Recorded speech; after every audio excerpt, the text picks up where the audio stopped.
You need to understand something about our morning runs. Before the morning runs, there's a morning walk.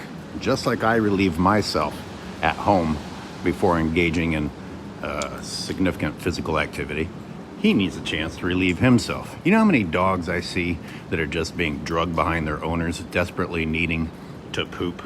Because we, as the most intelligent species, don't consider that the dog's been cooped up all night, cooped up, doing whatever, waiting for the human to be ready to do what the human is ready to do.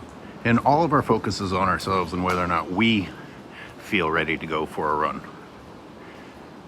They need the same considerations as us, especially when you only let your dog out once or twice a day.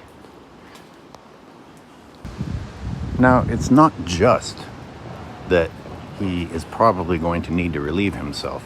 In my dog's case, he has a physical routine now. He's definitely going to relieve himself in the morning. But they also need the opportunity to sniff, go see what's been happening, mark where they smell that someone else is marked. When I say someone else, I mean a dog.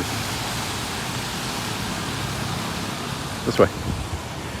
You see, you don't have to worry about him going into the street.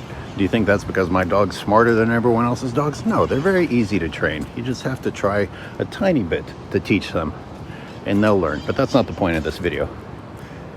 They need to do this. He's going to sniff this. He's going to pee on it. Just a tiny little mark.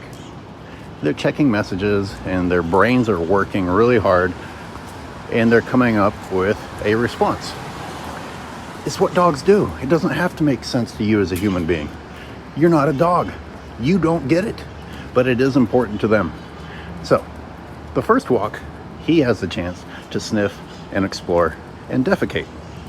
On the run, that's time for dedicated exercise. But if you try and mix those both into the same thing, it doesn't really work. Really, the dog gets deprived.